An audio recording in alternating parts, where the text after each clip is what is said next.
Irmãos, é um prazer muito grande estarmos juntos mais uma vez, revendo irmãos e, sobretudo, conscientes de que estamos na presença do nosso amado Senhor, aquele que é nosso anfitrião, aquele que nos convoca para estarmos como Maria aos seus pés, recebendo aquilo que é da parte dele mesmo.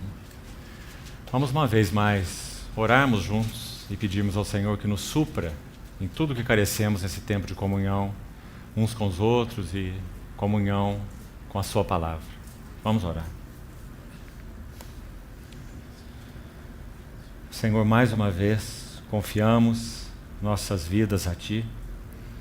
Mais uma vez confessamos o quanto somos dependentes de Ti.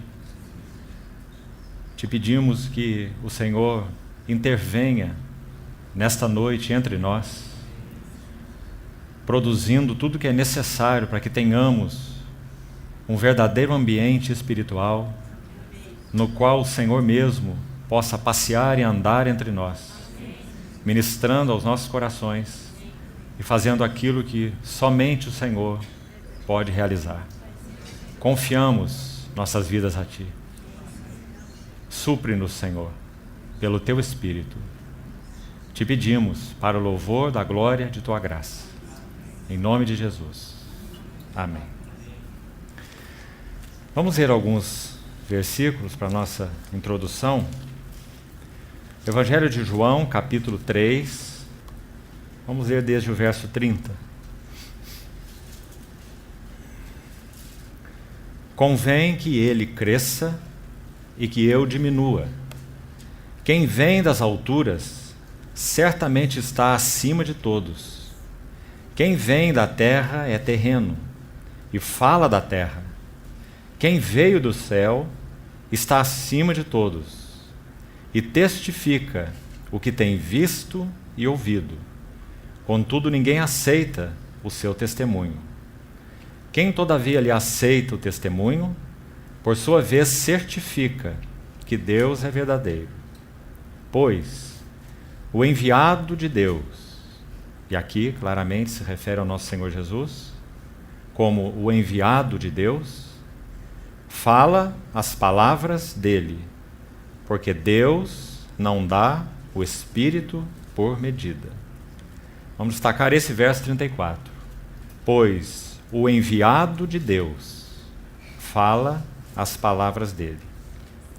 Ainda no capítulo 8, verso 29. E aquele que me enviou está comigo. Não me deixou só, porque eu faço sempre o que lhe agrada. Destacamos a frase aqui, aquele que me enviou. Ainda no verso 42.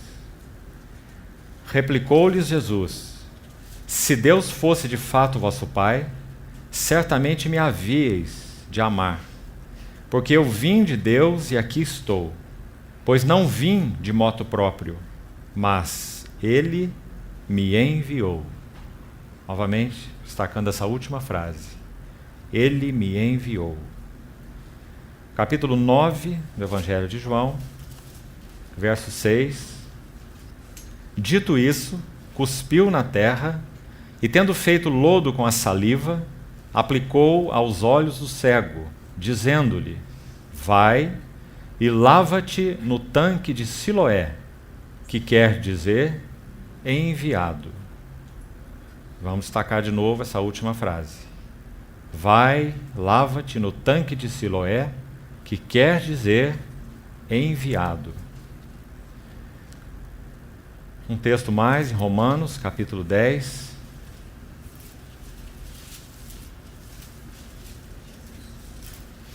Verso 14. Como, porém, invocarão aquele em que não creram? E como crerão naquele de quem nada ouviram? E como ouvirão se não há quem pregue? E como pregarão se não forem enviados?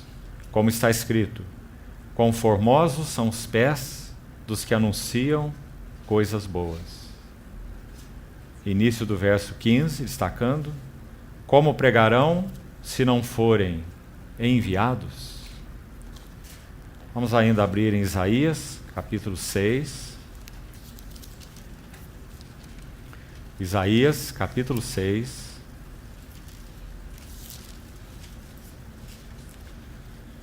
Versículo 8. Depois disto, ouvi a voz do Senhor que dizia: a quem enviarei? E quem há de ir por nós? Disse eu: eis-me aqui, envia-me a mim. Nós vamos tomar essa frase do versículo 8 do capítulo 6 de Isaías, que acabamos de ler, como tema para a nossa meditação durante esses 4 dias. A quem enviarei? De uma forma, então, interrogativa. A quem enviarei? Vamos buscar, com a ajuda do Senhor, irmãos, vermos características do servo que Deus busca. Em particular, temos entendido da parte do Senhor que temos vivido uma hora de extrema e agonizante urgência. Se os irmãos conhecem um verso interessante e específico do livro de Daniel, no capítulo 7, verso 25, quando descreve características desse último governante mundial do fim dos tempos, chamado de o Anticristo, é dito que, em particular, ele iria afligir os santos. Ele afligirá os santos do Altíssimo. Daniel 7, 25. Aquela palavra afligir é bastante interessante, o seu significado, já que ela está incluída dentro de um contexto hebraico, óbvio, do Velho Testamento, mas é uma palavra de origem aramaica. Então foi uma palavra selecionada de maneira particular e específica pelo Espírito Santo para nos dar uma lição importante sobre o significado desse reino iníquo, desse último governante mundial, quando esse mistério da iniquidade, segundo Paulo mencionou, estiver então no seu ponto de clímax. É dito que ele afligiria os santos do Altíssimo. E então essa palavra afligir, na língua original, a sua raiz, então, como falamos, é aramaica, tem um sentido muito particular. E que nós, como igreja, como santos do Altíssimo, precisamos tanto, irmãos, estar atentos a esse significado. A ideia ali é, especialmente, uma aflição mental, um desgaste mental. Ele afligirá os santos do Altíssimo, ou seja, o ministério particular desse homem na terra, governado por esse mentor espiritual da iniquidade, chamado pelo nosso Senhor Jesus de o príncipe do mundo. Esse que terá, dentro da soberania de Deus, a brecha e a oportunidade de energizar sobre a terra este homem particular, chamado de o homem da iniquidade, o filho da perdição. Então, energizado por Satanás, o que ele fará, sobretudo, é afligir os santos do Altíssimo. Irmãos, nós estamos vivendo, sem dúvida, um tempo extremamente singular no que concerne aos eternos propósitos de Deus.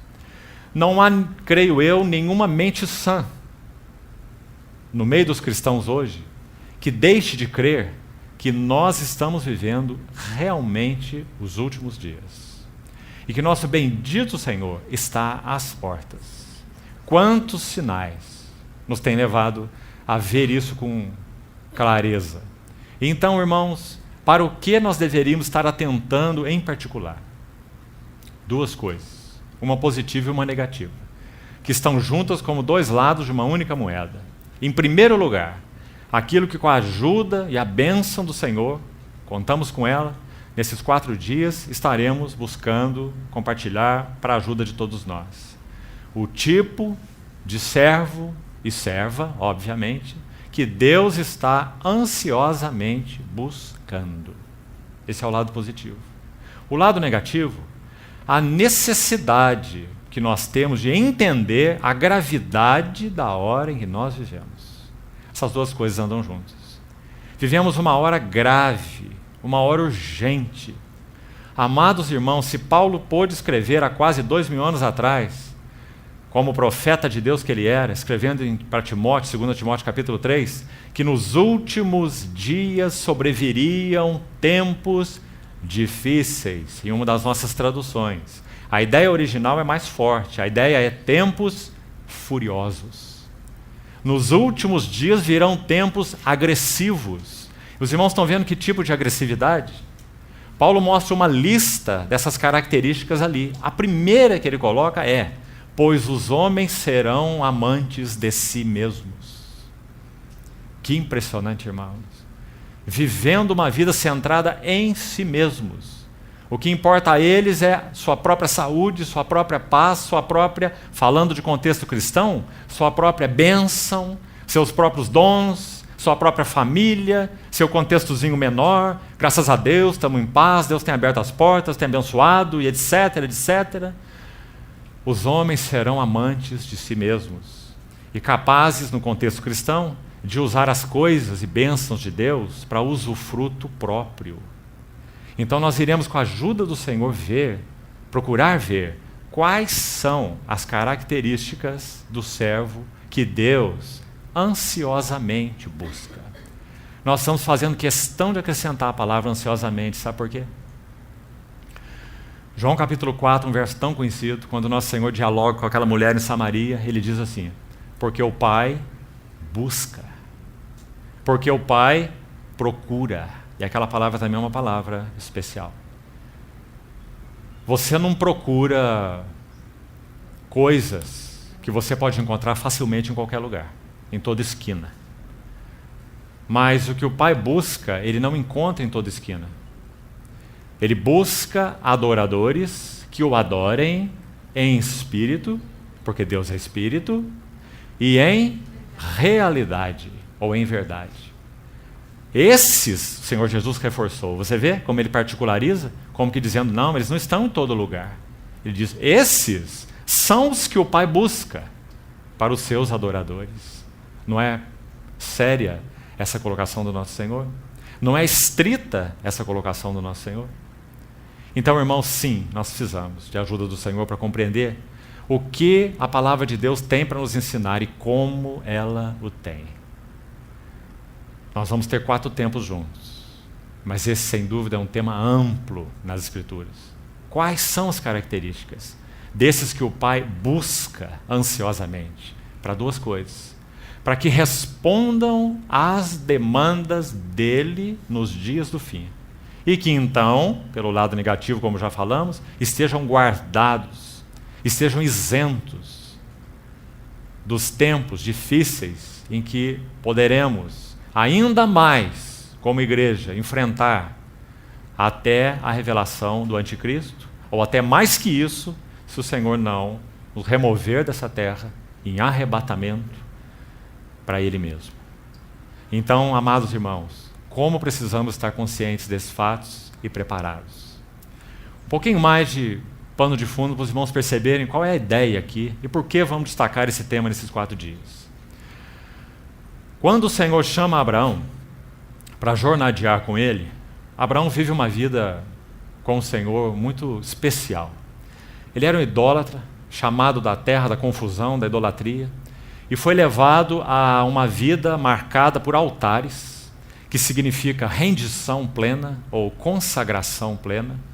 E o Senhor foi trabalhando a vida de Abraão naqueles 4 altares, até que ele chegasse a Moriá, onde oferece o seu filho, e pudesse ali representar o próprio Deus Pai. Aquele que era um idólatra foi trabalhado de tal maneira que pudesse ser uma representação na terra de Deus, o Pai. Você vê o tamanho do trabalho de Deus? E no capítulo 22 de Gênesis, ele representa Deus, o Pai, oferecendo o seu único e amado filho, na figura de Isaac. Tão clara a tipologia. Mas em Gênesis 24, ele representa de novo Deus, o Pai, enviando o seu Espírito. Porque ele envia Eliezer para buscar a esposa para o seu filho Isaac. Então Abraão não representa Deus apenas de uma maneira, representa Deus de duas maneiras. Representa Deus o Pai como enviando o seu Filho e representa Deus o Pai como enviando o seu Espírito. Que coisa maravilhosa e profunda é a obra de Deus. Irmãos, essa é a história de todos nós. Foi Deus que disse, de trevas resplandecerá luz. Quem éramos nós? Outrora éramos trevas, mas agora somos luz no Senhor.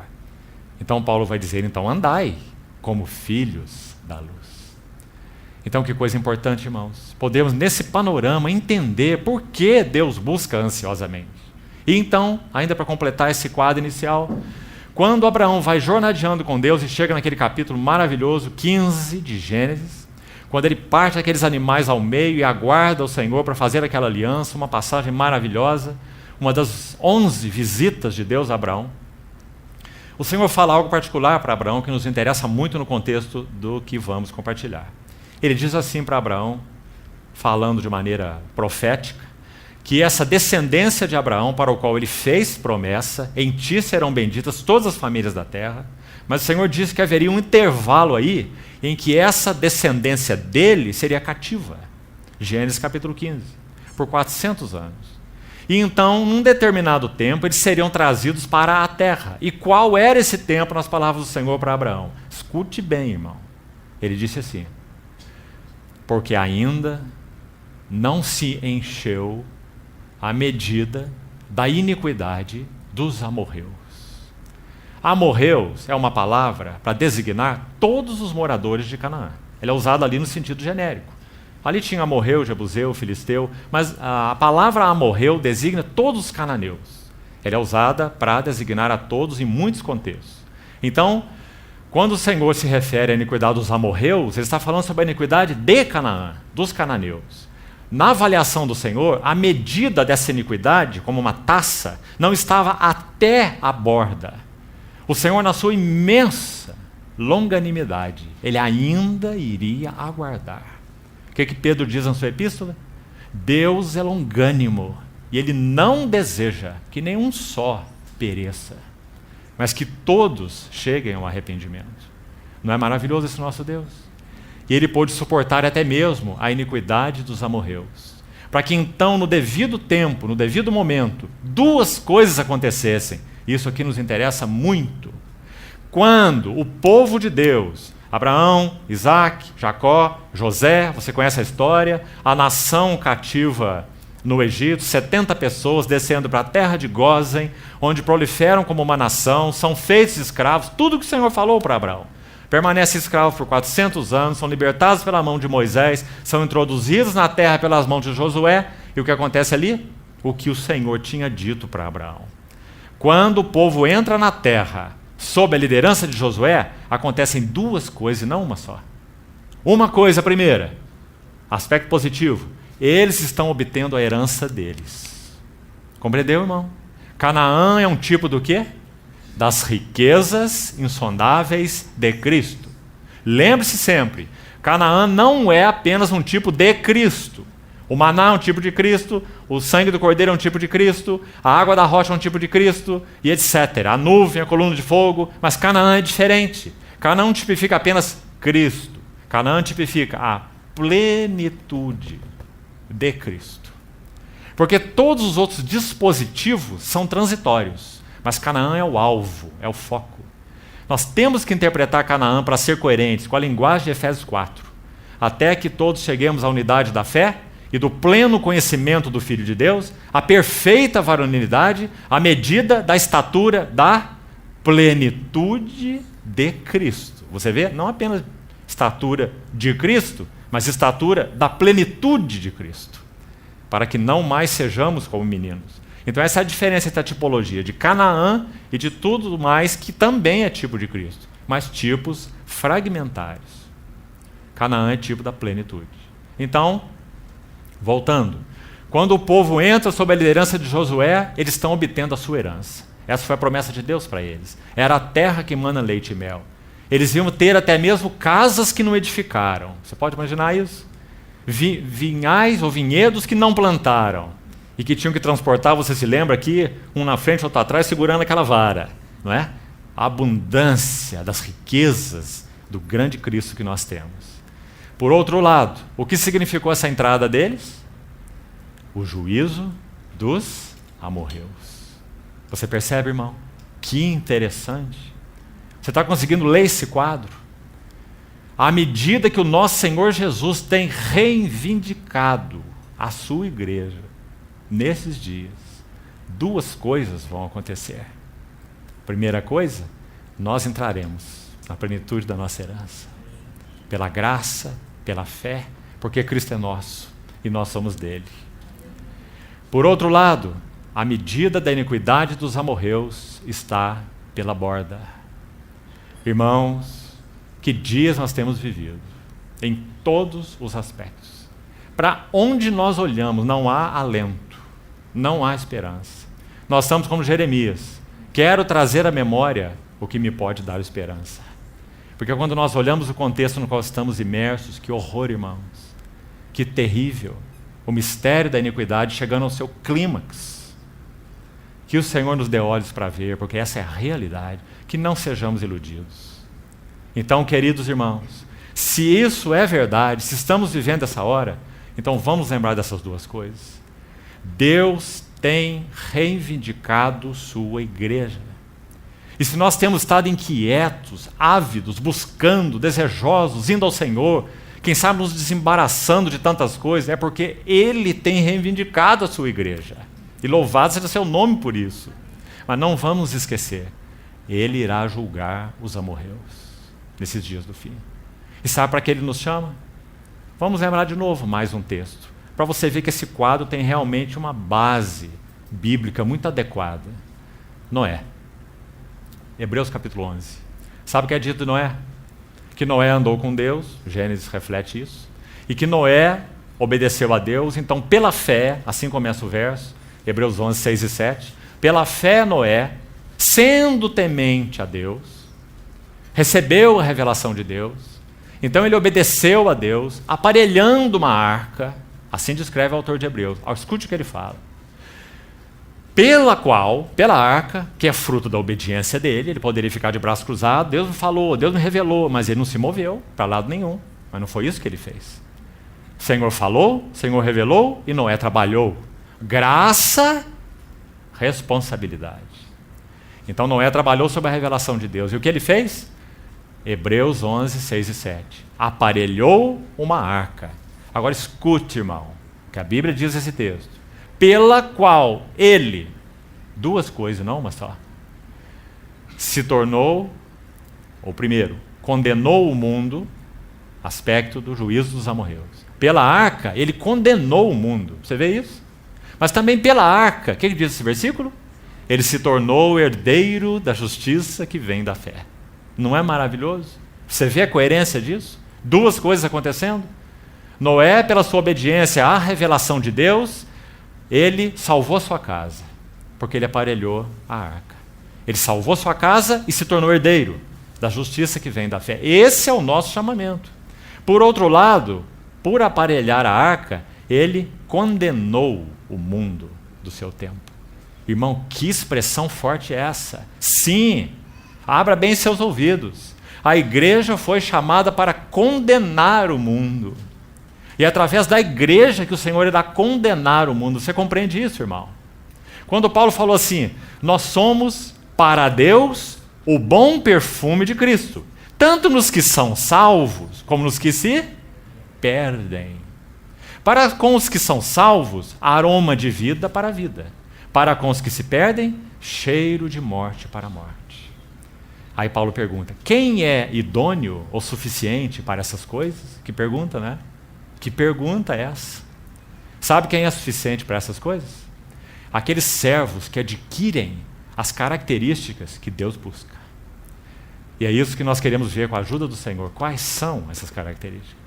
Claro que são muitas, mas nós vamos destacar algumas delas. Com a ajuda do Senhor em algumas passagens tão vívidas, que podem nos ajudar muito a compreender esses dois aspectos, em particular esse primeiro, que é o foco positivo do nosso chamamento, né? Fomos chamados para responder às demandas de Deus. Numa hora, queridos, que muitos santos, justos e profetas desejaram ver, mas não viram. Nós estamos vivendo numa hora tão especial. Irmãos, uma das coisas que nos denota essa hora especial é a própria fúria do maligno. Sabe, irmão, Satanás conhece profecia melhor do que a maioria dos santos. E ele sabe que o seu tempo está acabando. Por isso ele tem pelejado tanto para tornar os cristãos surdos, mornos e apáticos. Porque se eles responderem, então Satanás sabe qual é o resultado. Paulo escreveu assim aos Romanos: em breve, o Deus da paz esmagará Satanás debaixo dos vossos pés. E nós sabemos qual é a glória do nosso chamamento.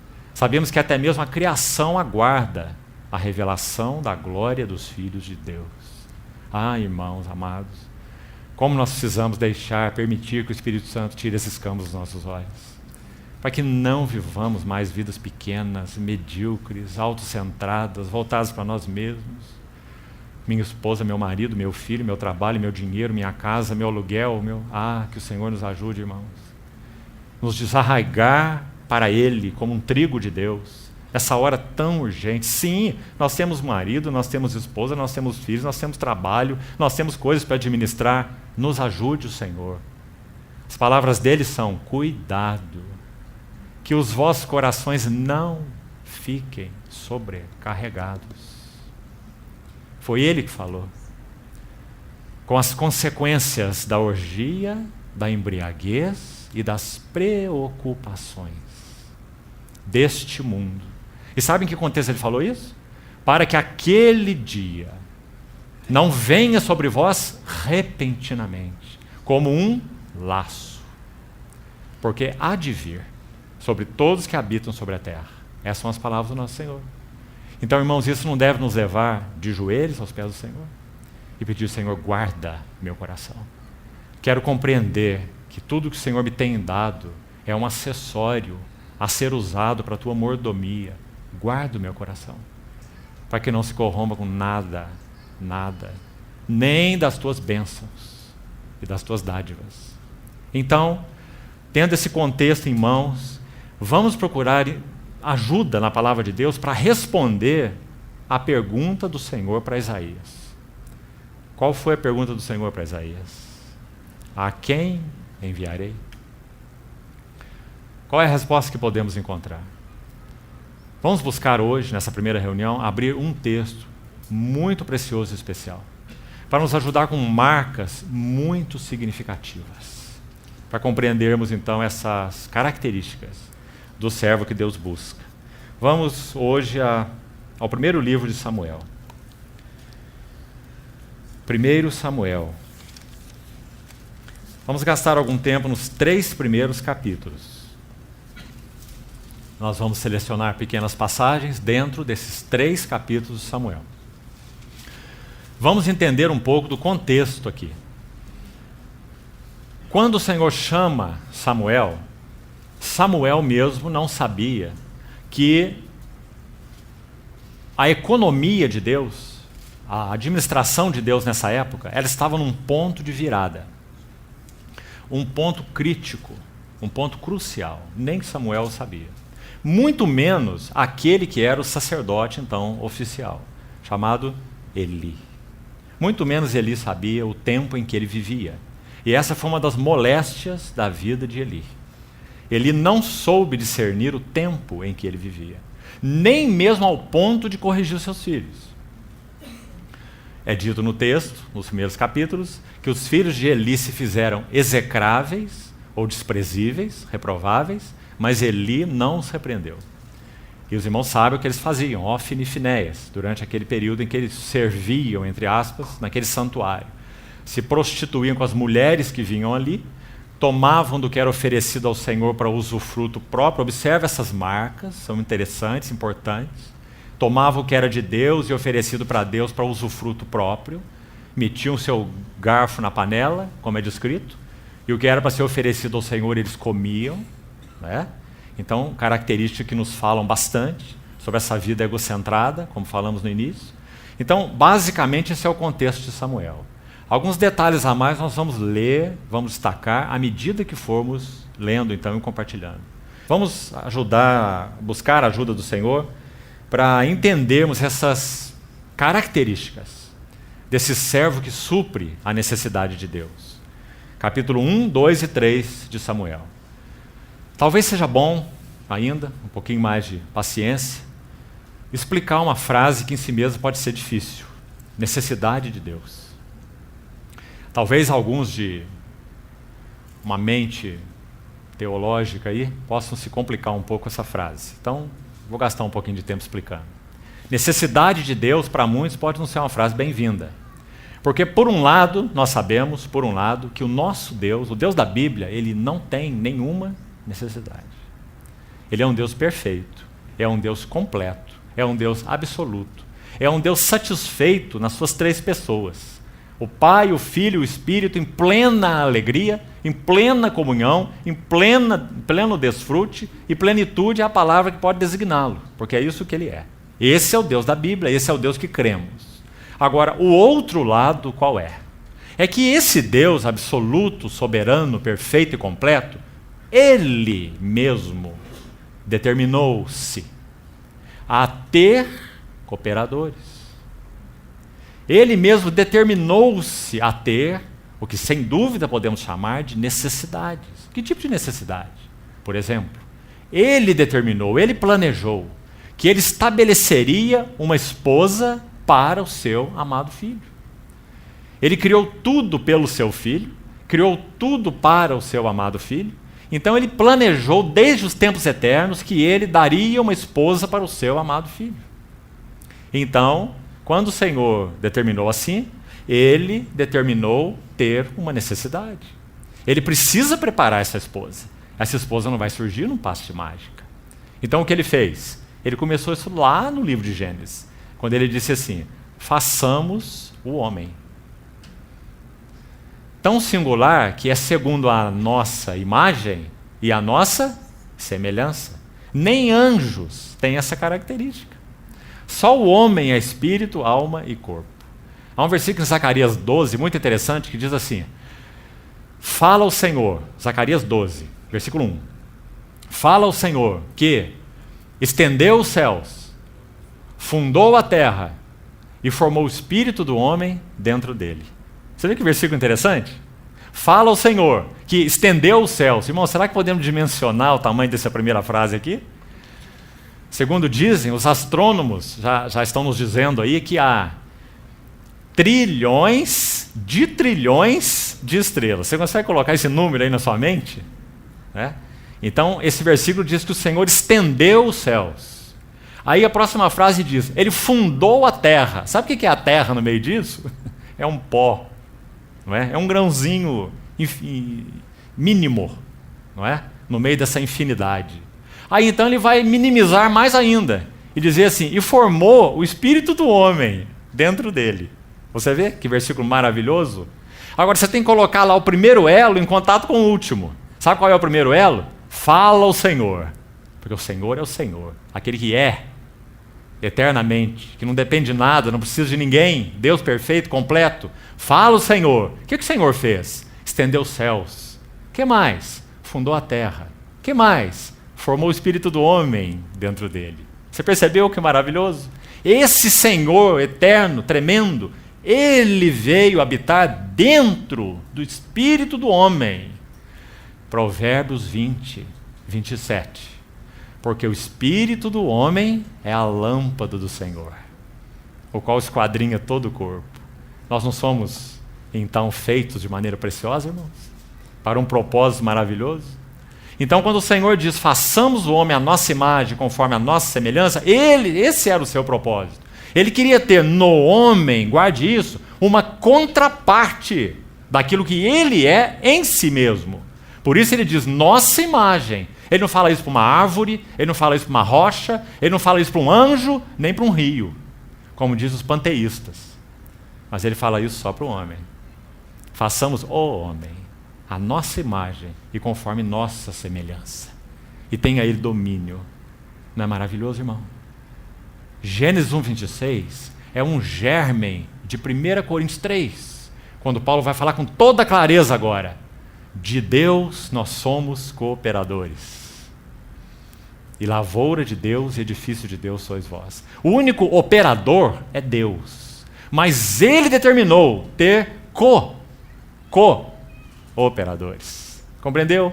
Então isso é tão claro na palavra de Deus que nós temos que dar por certa. Então a frase que nós usamos aqui: sim, Deus tem necessidades. Porque Ele se determinou ter necessidades. Se Ele dissesse para Ele mesmo assim: eu não tenho necessidade de nada e eu nunca quero ter necessidade, tudo bem. Ele é um Deus perfeito, completo, suficiente em si mesmo. Mas não foi assim que Ele fez. Ele criou seres inteligentes que tivessem um espírito onde Ele pudesse morar. Ele ia trabalhar neles e com eles, não apenas neles, mas com eles, para realizar o propósito eterno do seu coração de amor. Nosso chamamento não é tremendo? Foi isso que Ele fez. Então nós estamos vivendo os dias em que esse propósito está a se consumar. E o que o Senhor está buscando, irmão? Ele está buscando uma geração que possa trazer a revelação de Cristo em si de tal maneira maravilhosa nesses dias do fim, que o nosso Senhor Jesus se levante do trono e volte para ela. E os mortos em Cristo ressuscitarão primeiro, e nós teremos um privilégio único. Nós seremos transformados, sem passar pela morte. Enoque andou com Deus, e Deus para si o tomou. Essa geração do fim terá esse privilégio. Mas, irmãos, a pergunta para nós é: onde está o nosso coração? A quem enviarei? Quem há de ir por nós? Que o Senhor possa, amados irmãos, encontrar resposta numa geração, nos nossos dias. Seja irmãos mais velhos, seja irmãos mais novos. Quanta expectativa nós temos tido nos jovens. Com quanta gratidão ao Senhor nós temos circulado por esse país e também fora dele e visto jovens se comprometendo com o Senhor. Jovens de 17, 18, 20, 25, 30 anos, se comprometendo com o Senhor, ávidos pelas Escrituras. Louvado seja o Senhor. Como nós precisamos, irmãos, que o Senhor nos prepare e levante uma geração vigorosa para dar um testemunho vigoroso. Homens que amaram a Deus mais do que a si mesmos. Há uma frase de um irmão que viveu no século passado, chamado Henry Martin. Henry Martin. Ele disse o seguinte: em ti, ó meu Deus, não há engano. Eu nunca terei de me arrepender de ter te amado tanto. Que linda frase. Em ti, meu Deus, não há engano. Eu nunca terei de me arrepender de ter te amado tanto. Que o Senhor encontre em nós uma geração assim, irmãos. Então, nesse contexto que falamos, dos 3 primeiros capítulos de Samuel, o que nós vamos encontrar aqui para a nossa ajuda? Primeiro, veja a descrição de Ana. O nome Ana, creio que você sabe, significa favorecida. Aquela que alcançou o favor do Senhor. Ana. É dito no versículo 7, nós vamos rápido em alguns contextos, os irmãos quiserem poderiam fazer isso, ler esses 3 capítulos depois, calmamente, todos os versículos desses 3 primeiros capítulos. O versículo 7 diz assim: e assim Ana o fazia, ou fazia ele, perdão, o marido de Ana que subia a sacrificar, a oferecer sacrifício em Jerusalém anualmente, né? Então é dito, assim o fazia ele de ano em ano. E todas as vezes que Ana subia à casa do Senhor, a outra, Penina, as 2 mulheres de Eucana, né? A outra a irritava, pelo que chorava e não comia. Preste atenção aqui primeiro, para montarmos nosso quadro, na atitude de Ana, no estado, na condição de Ana, nesse momento em que nós falamos, em que a economia de Deus estava num ponto de virada, que por um lado, nem Ana sabia, nem Eli sabia, muito menos Samuel, porque ele não tinha nem nascido, né? Mas a economia de Deus estava numa hora de virada, e nós vamos ver por quê mais à frente. Então, essa condição de Ana, ela chorava e não comia. Por que ela chorava e não comia? O contexto é claro. Ela estava sem filhos, ela era estéril, ela estava sendo caçoada e sofrendo essa zombaria da outra esposa de Eucana, de Penina. Então qual era a atitude de Ana? Voltou para si mesma. Eu sou uma mulher desprezada. Eu tenho um ventre estéril.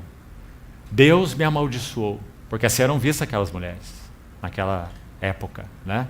Os filhos são herança do Senhor. Mulher sem filhos é uma mulher sem herança do Senhor. Uma mulher não abençoada nesse contexto. Então, sofria essa humilhação da sua rival, a expressão que é usada aqui no texto, e ela chorava e não comia, voltada para a sua aflição, para a sua necessidade, para o seu sofrimento. É dito ainda no versículo 10, veja aí. Levantou-se Ana e com amargura de alma, gostaria que os irmãos notassem essas expressões. Primeiro ali no verso 7, Ana chorava, Ana não comia, vá percebendo. Aqui no verso 10, ela estava com amargura de alma. E é dito que ela orou ao Senhor e chorou abundantemente. Está vendo a condição de Ana? Agora o versículo 11. E fez um voto dizendo, esse verso 11 muito significativo. Diz assim, Senhor dos exércitos, se benignamente atentares para a aflição, olha como ela designa a sua condição, a aflição da tua serva, e de mim te lembrares, e da tua serva não te esqueceres, e lhe deres um filho varão, ao Senhor o darei, por todos os dias da sua vida, e sobre a sua cabeça não passará navalha. Primeiro, se conhecemos bem o contexto, em particular desses 3 primeiros capítulos, nós precisamos admitir que, de algum modo, Ana tocou algo que até aqui no versículo 11 ela não havia tocado. Até o versículo 11. No versículo 11, é clara a impressão que Ana toca uma necessidade do Senhor. Percebe? Antes tudo que ela via era a necessidade dela. Uma mulher humilhada, uma mulher sem filhos, uma mulher que se considerava amaldiçoada, uma mulher em amargura, em aflição. Mas no versículo 11 há um ponto de virada em Ana. Ela percebe de alguma maneira que o Senhor tinha necessidades. Que interessante, irmão. Por que nós sabemos? Bom, você pode ler esse versículo 11 de acordo com a teologia da prosperidade, né? Se você quiser. Senhor, me dá que eu te dou. Né? Mas, sem dúvida, você não tem base para fazer isso, esses 3 primeiros capítulos de Samuel. O que aconteceu aqui no versículo 11 é que, de algum modo, Ana tocou necessidades maiores que as dela. Ela tocou uma necessidade de Deus. Veja que interessante uns detalhes. Primeiro, é dito no verso 11, que Ana fez um voto dizendo, escute a oração dela, Senhor dos exércitos. Essa palavra, Yahvé Tsabá, a palavra na língua original. Essa palavra Tsabá significa hostes, traduzido aqui por exército, mas também significa serviço. Também significa campanha, por isso traduzido como hostes. A ideia é o Senhor que faz uma campanha, o Senhor que presta serviço, o Senhor que vai ao socorro do seu povo, o Deus que serve, o Senhor dos exércitos. Muito interessante. Porque Ana, de algum modo, está compreendendo que Deus, nesse tempo, estava tendo necessidades. Que ela teria, de algum modo, o privilégio de responder a esse coração de Deus. E a essa necessidade de Deus. E é isso que ela faz claramente na oração dela. No início, chorando, não comendo, amargura de alma e etc. Mas agora, veja o versículo 11. Se me deres um filho, se lembrares de tua serva, ao Senhor o darei por todos os dias da sua vida, e sobre a sua cabeça não passará navalha. A última frase desse versículo também é especial. Você sabe a que se refere essa parte final desse versículo? Voto de nazireado. Números capítulo 6. Se você quiser ler sobre ele depois, com mais cuidado. Números 6. Resumidamente, significa o seguinte, importante para compreendermos então o contexto de Ana e o que aconteceu aqui. Havia uma porta principal para o serviço a Deus. Porta principal. Qual era? Sacerdócio. Levítico, os filhos de Arão, que se sucediam à medida que morria um, entrava outro.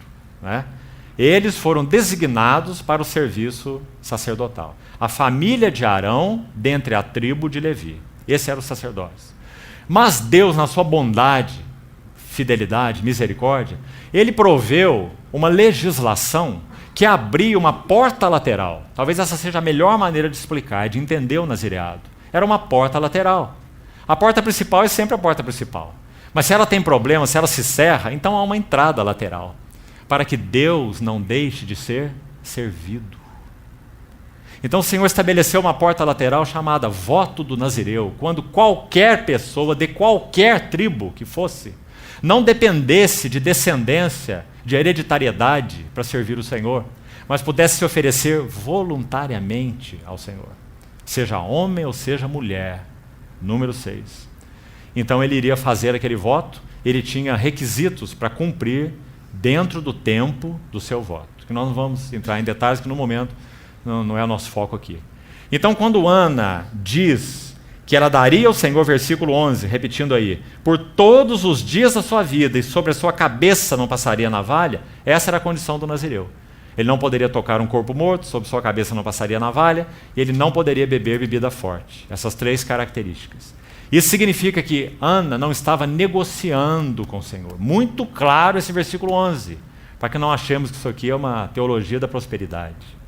Ana estava entregando ao Senhor tudo e não retendo nada para si. Isso não é teologia da prosperidade. Isso é consagração total. Tudo ela devolveria ao Senhor. Tudo o que o Senhor desse a ela. Tudo foi uma marca de Ana. E nós vamos ver na medida que prosseguirmos com o texto. Então, versículo 11 é um ponto de virada no coração de Ana. A amarga, a que chorava, a aflita, agora de alguma maneira ela toca demandas de Deus. Ela vê Deus tem necessidades nessa hora. E o que eu quero fazer? Se Ele me agraciar, eu devolverei a Ele de todo. Eu não vou reter nada para mim. E nós vamos ver o que aconteceu com ela. Creio que você conhece a história. Então os versículos seguintes vão dizer, olha o verso 16. Não tenhas, pois, Ana está falando com Eli. Não tenhas sua serva por filha de Belial, porque pelo excesso da minha ansiedade e da minha aflição é que tenho falado até agora. Então lhe respondeu Eli, vai-te em paz e o Deus de Israel te conceda a petição que lhe fizeste. Vamos para o versículo 21. 20. Diz que Ana concebeu e passado o devido tempo teve um filho. Aqui chamou Samuel. O sentido da palavra Samuel é ouvido de Deus. Pois dizia, do Senhor o pedi. Subiu Eucana, seu marido, com toda a sua casa, a oferecer ao Senhor o sacrifício anual e a cumprir o seu voto. Ana, porém, não subiu e disse a seu marido, escute bem, quando for o menino desmamado, levá-lo-ei para ser apresentado perante o Senhor e para lá ficar para sempre. Onde está a troca aqui, irmãos? Não há troca nenhuma. E para lá ficar para sempre. Que coisa maravilhosa. Sabe, irmãos, muitas vezes o Senhor nos dá de todas as maneiras, e como Ele nos dá? Dádivas. Sejam elas materiais, sejam elas espirituais, dons espirituais. Sabe o que nós fazemos? Nós vamos amamentando o filho, e o filho vai engordando, e o filho vai ficando adulto, né? E o filho já tem dente, mas nós estamos amamentando o filho ainda, né?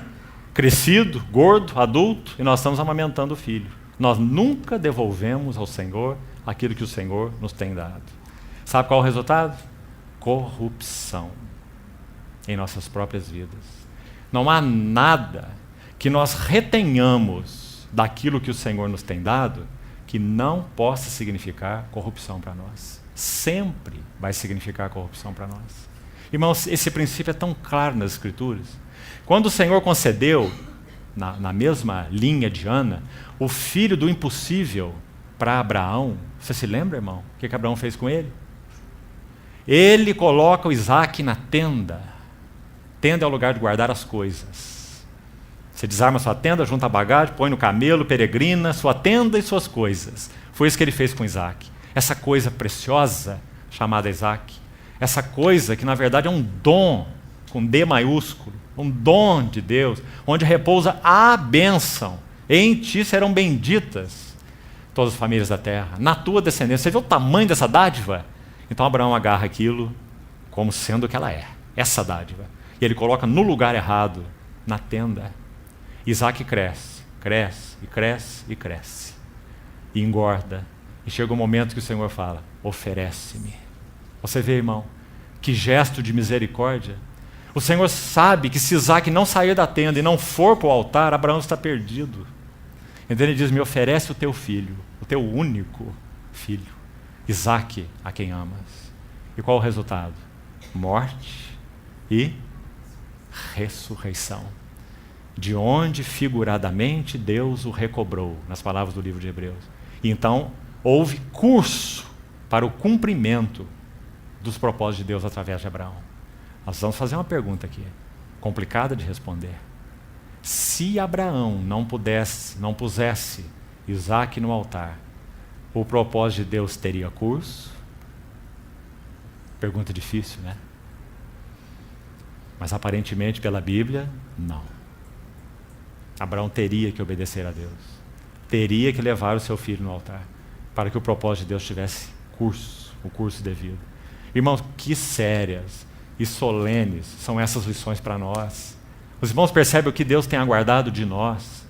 Os irmãos percebem por que o Espírito Santo veio habitar em nós. Não é para ser o nosso consolador apenas. Estamos tão tristes, tão necessitados, temos aqui o nosso consolador. Ele veio realizar em nós algo tão tremendo, irmãos.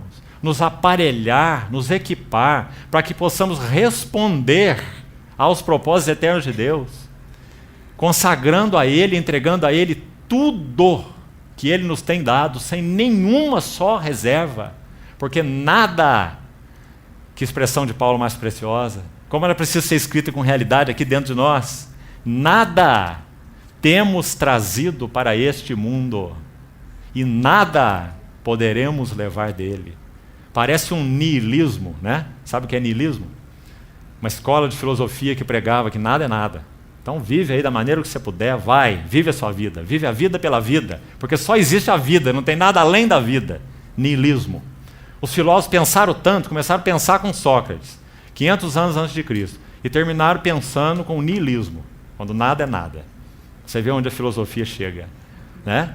Depois de 1500 anos de evolução, ela concluiu que nada é nada. Essa é a filosofia, né?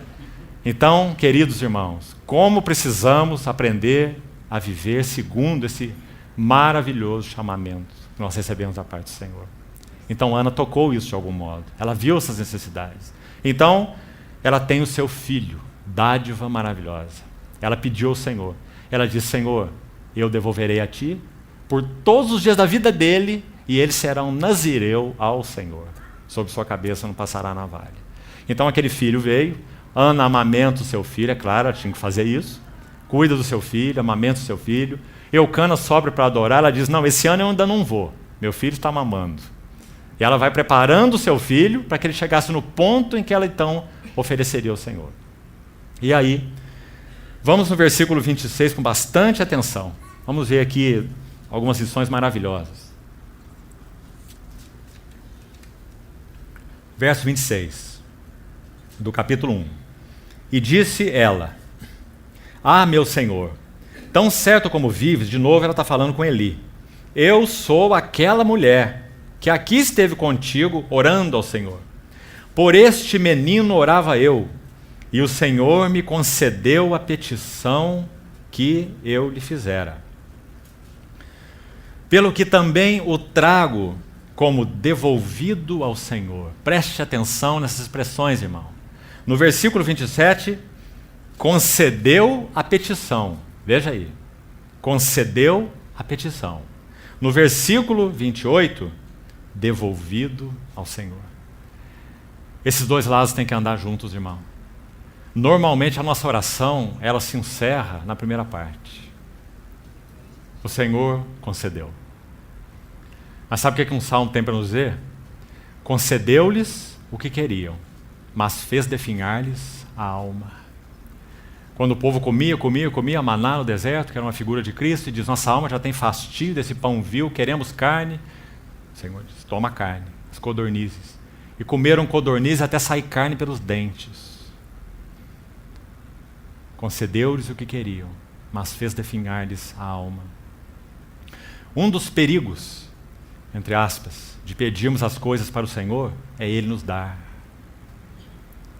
Como precisamos, irmãos, buscar sabedoria, Tiago capítulo 3, para que nós possamos pedir segundo as intenções do Senhor para nós, e não segundo nossas intenções. Tiago capítulo 4 diz assim: pedis e não recebeis, porque pedis mal. Por que é um pedido mal? Por que ele é mal? Para esbanjardes nos vossos próprios deleites. Então o que é mal aí? Nossos próprios deleites. Alienados de um propósito, de uma vontade do Senhor para nós. Irmão, muito sério esse versículo. Sabe por quê? Porque o próximo versículo é o contexto imediato, então, diz assim: infiéis. Infiéis. Sabe qual é a palavra ali no original? Adúlteros. Por que adúlteros? Porque o Senhor é nosso esposo, mas Ele nos abençoou de uma maneira ou de outra maneira, seja natural ou seja espiritualmente, e nós nos agarramos àquela bênção. Então nós abandonamos o nosso noivo amado e nos corrompemos com o amante, com aquilo que Ele nos deu. Então Ele vai dizer: adúlteros. Não compreendeis que a amizade do mundo é inimiga de Deus?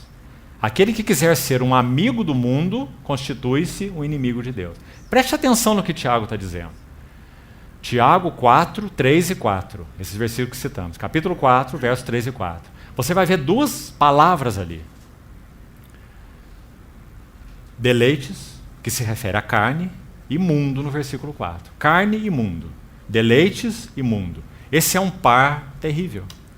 Todas as vezes que os nossos desejos partem de um princípio de que nós buscamos satisfação para nós mesmos, então nós temos uma porta aberta para que o mundo encontre espaço nos nossos corações.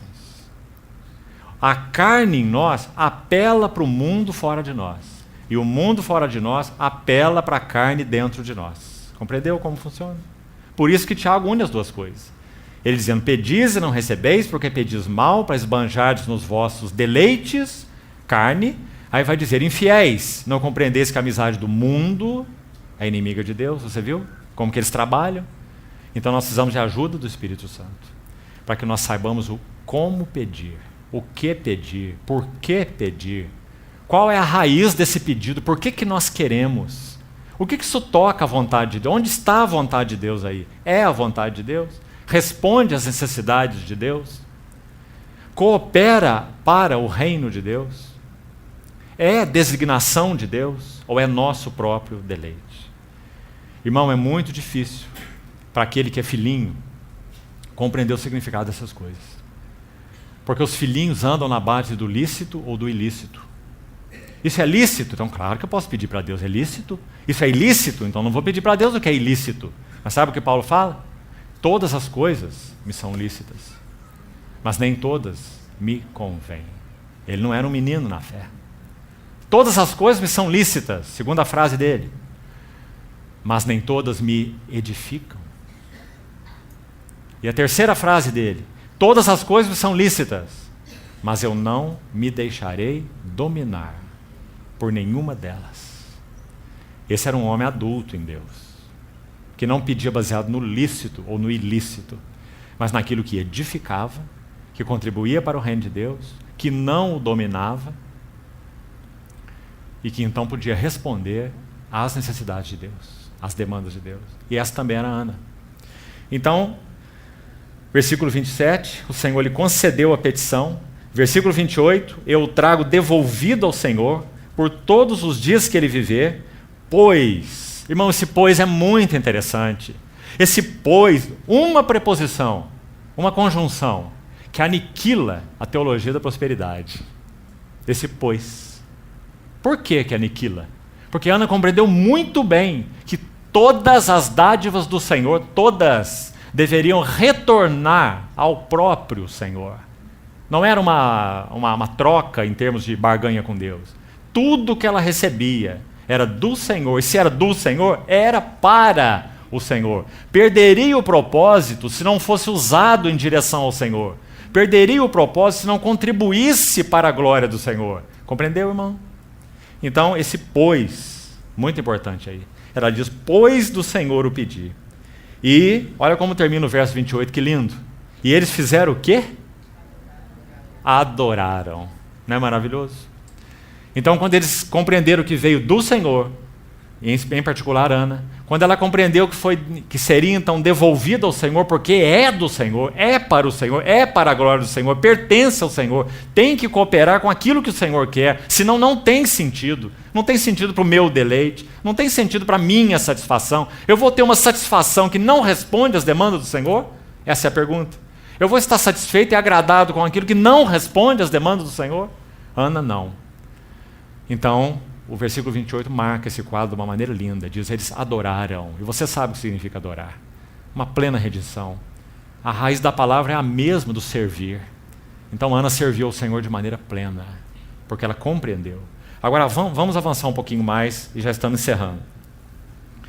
Capítulo 2, não vamos falar nada sobre ele, não temos tempo. Está aí o cântico de Ana, maravilhoso. Essa que adorou o Senhor, e então ela adora e ora com esse cântico aí, dos versículos 1 a 10, depois você lê esse cântico. Versículo 18 do capítulo 2, vamos lá para ele, e preste atenção aí. Capítulo 2, verso 18. Escute bem. Samuel ministrava perante o Senhor. A palavra ministrava, servia. Samuel servia perante o Senhor, sendo ainda menino, vestido de uma estola sacerdotal de linho. Sua mãe lhe fazia uma túnica pequena. Ah, que quadro mais maravilhoso. Veja aí. E de ano em ano lhe a trazia, quando com seu marido subia a oferecer o sacrifício anual. Vamos parar um pouquinho aqui. Cada beleza desse versículo. Temos muitas mães aqui. Então, monte o quadro aí na sua mente. Você recebeu esse filho, impossível. Você compreendeu que aquilo que o Senhor dá tem um de e tem um para. Não é teu. Então você o entrega ao Senhor, você cuida dele ali naquele tempozinho que é necessário, prepara e o entrega. E aí sabe o que você faz? Vai visitá-lo uma vez por ano. Porque esse serviço desse menino vai crescendo, vai crescendo, vai crescendo. E você vai acompanhando, você vai dando suporte. Então, ano a ano, Ana gastava aquele ano fazendo um coletinho novo. Porque ela ia ver o seu menino um ano mais velho. E no outro ano, um ano mais velho. E é dito que Samuel crescia, você vai ver isso nos 3 primeiros capítulos, no favor do Senhor e diante dos homens. Palavras maravilhosas, sabe por quê? São as que Lucas usa para se referir ao Senhor Jesus. E ele crescia em sabedoria, estatura e graça diante de Deus e dos homens. A mesma palavra usada para Samuel. Que maravilhoso, irmãos. Então aquela mãe levava aquele coletezinho, cada ano, para aquele que foi totalmente entregue ao Senhor. Ela não apelava para Samuel voltar, vem minha bênção, vem minha dádiva. Mas ela levava o seu coletinho, ou seja, Ana estava servindo ao Senhor na pessoa de Samuel. Que maravilhoso, irmãos. Então, o verso ainda continua assim, o texto. Eli abençoava a Eucana e a sua mulher e dizia, o Senhor te dê filhos dessa mulher, em lugar do filho que devolveu ao Senhor. E voltavam para sua casa. E abençoou, pois, o Senhor a Ana. E ela concebeu e teve 3 filhos e 2 filhas. E o jovem Samuel crescia diante do Senhor. Qual é o princípio aqui? Será que nós estamos lendo só história? Irmão, se for só história, de nada vale para nós. Qual é o princípio espiritual aqui? Creio que é muito claro. Ana compreendeu. Esses versículos de 18 a 21. Ela aprendeu o princípio da mordomia. E quando nós aprendemos o princípio da mordomia, sabe qual é o resultado? Bênção plena. Enquanto não compreendemos o princípio da mordomia, que nada é nosso, nem nós somos nossos, mas tudo que o Senhor nos dá é dele próprio, então nós podemos ser abençoados plenamente. Então, depois que Ana devolveu esse filho, ela teve mais 5 filhos. Isso significa, quando aprendemos o princípio da mordomia, então Deus pode nos abençoar sem risco para as nossas almas. Se Deus nos abençoar sem compreendermos o princípio da mordomia, há um grave risco para as nossas almas. Deixe-me citar um risco aqui. Porque Demas, tendo amado o presente século, nos abandonou. Só Lucas está conosco. Esse é o risco. Então, esse princípio da mordomia, muito claro nesses versículos. Agora a Ana pode ser abençoada, com 50 filhos, porque ela compreende o que é mordomia. Vamos seguir mais ainda, já estamos terminando. Veja o versículo 34 desse capítulo 2. Ser-te-á por sinal que sobrevirá a teus 2 filhos. Você sabe que esse homem de Deus, como é descrito lá no verso 27, esse homem de Deus chega a Eli e mostra o que Deus ia fazer com a casa de Eli. Ele teria que julgar a casa de Eli. Então é dito, ser-te-á por sinal que sobrevirá a teus 2 filhos, a Hófni e Finéias. Ambos morrerão no mesmo dia. Agora escute esse verso 35 com atenção. Então eu suscitarei para mim, veja a exclusividade aí, para mim, um sacerdote fiel, que procederá segundo tudo o que tenho no coração e na mente. Oh, irmãos, precisamos destacar essa frase aqui. Sabe por quê? O servo que Deus busca para suprir as suas necessidades é aquele que então irá compreender o que Deus tem na sua mente e no seu coração. Que importante, irmão. Qual é o servo que supre as necessidades de Deus? Se Deus tem necessidades dessa hora que estamos vivendo e estamos vendo o quanto Ele tem, então qual é o servo e a serva que vão suprir essa necessidade? Podemos responder com essa frase aí. São os servos e as servas que entenderão o que Deus tem na sua mente e no seu coração. Então será verdade para eles o que Paulo diz lá em Coríntios, 2 Coríntios 5, ele diz assim, um morreu por todos, logo todos morreram. E ele morreu por todos para que os que vivem não vivam mais para si mesmos, mas para aquele que por eles morreu e ressuscitou. Você vê? Para isso fomos chamados. Então qual é o servo que Deus busca? Aquele que sabe o que ele tem na sua mente e no seu coração. Qual é o servo que responde às necessidades de Deus? Aquele que sabe o que ele tem na sua mente e no seu coração. E então, para encerrar, veja o capítulo 3. Só os primeiros versos. De 1 a 4 é que nós vamos terminar. Diz assim, o jovem Samuel servia ao Senhor, mais uma vez, servia ao Senhor perante Eli. Escute. Antes de ler a frase que vamos ler agora, eu queria dar um título aqui para os irmãos. Essa frase que vamos começar agora vai nos mostrar qual é a necessidade do Senhor, que nós falamos, Eli não entendia, Ana não entendia no início, Samuel não tinha nem nascido, veja isso, mas qual é a necessidade que Deus já tinha? Preste atenção, está aí. Agora, naqueles dias, viu?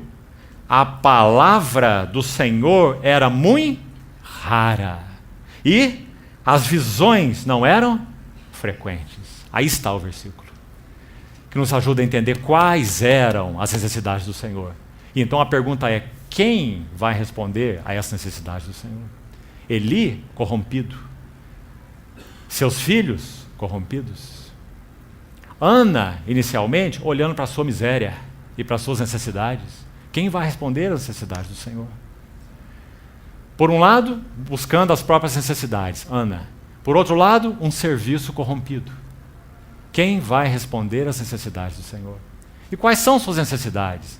Sua palavra é muito rara e as visões não frequentes. Oh, irmãos, como precisamos que o Senhor levante nos nossos dias os seus profetas, os seus mestres, com visão celestial, com palavra do trono de Deus, para que nós sejamos levados àquilo que o Senhor tem demandado de nós. Como precisamos. Então, continue aí, por favor.